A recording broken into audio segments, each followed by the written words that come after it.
This little short video, I'm going to try to show how to overhaul a clutch. I'm pretty well limited in time in these videos, so I have to kind of rush things up a little bit, but bear with me and maybe you'll learn something. This is taking the clutch off, taking the belt off. You pull right up on that center, pull it over that secondary, kind of push it back over. Just you keep pushing on it there and it'll come out.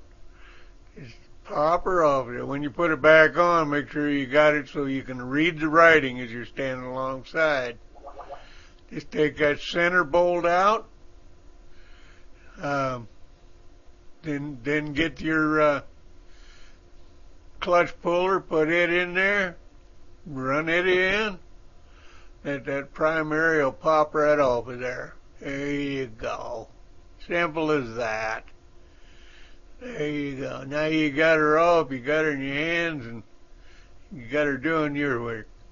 I made this wooden holder. I did kind of a handmade thing. I lost my holder somewhere, so I just made this one. Bought them pieces of aluminum for tie downs. Okay, first thing you do is take off this cover, them 6 bolts that hold the cover in. Right. Now I pop that cover, and it'll let you see the primary spring underneath of there.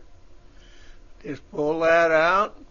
Okay, now we'll do the good part.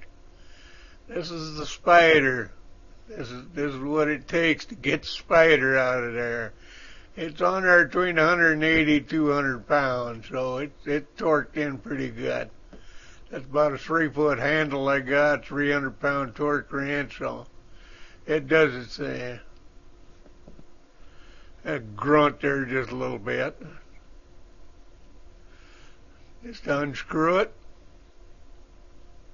You getting her? There she comes. Come on, Cobb. You getting her, buddy. There you go, big time. All right.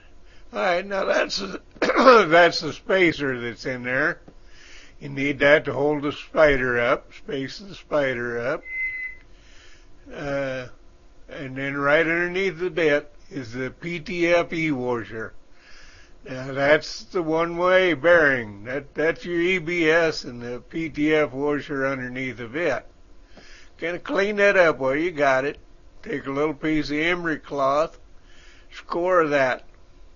You know, you don't want to make grooves in it, but just scratch it so that it'll grab that belt a little better. That's all you need. You don't need a whole lot. Just start center and go to the outside edge.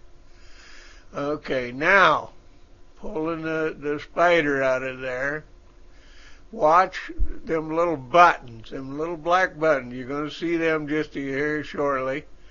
Now, there's 6 of them, and they have to fit tight. There they are right there. Be careful of them. Them little buggers will go all over the garage. They'll get away from you. They're hell to find once you lose them. Alright, now there's your weights. Check and make sure that they work good and free. Them are heel clicker weights right there. So just make sure they work good and free. Now that's a little tool I made had made for knocking that center movable bushing out.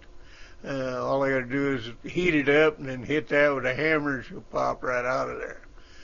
That's the cover bushing. That when you replace this movable bushing, this big one, will replace the cover bushing. See all that crap in there? That's what builds up and then holds your sheaves from working. Now there's the PTFE washer.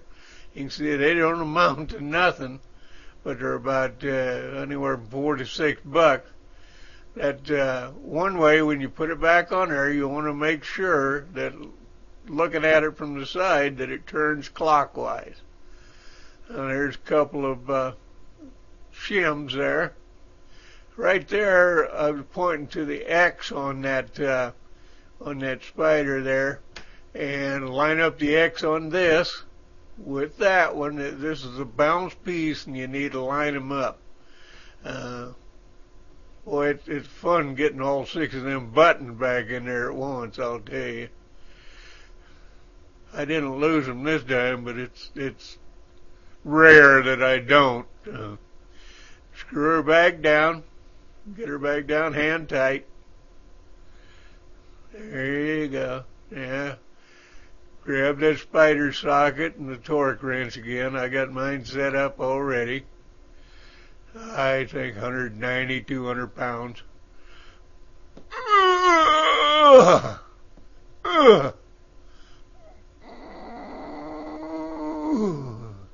When you hear it click, well, then you know you've went far enough. That's got it. Okay. Give it one more little grunt there. Ooh, gotta give it that one more. Shoot the spring back in. It don't make any difference which way it goes on. It's there ain't no right side up on it. So line up them numbers with the X or the X with the X. Put the screws back in. You've done your job. Put her back on the machine, and you kind of watch, and I'll make another short one and kind of get into the weights and the rollers and the pivot pins and a couple other things that you need to know about while you're in there rebuilding.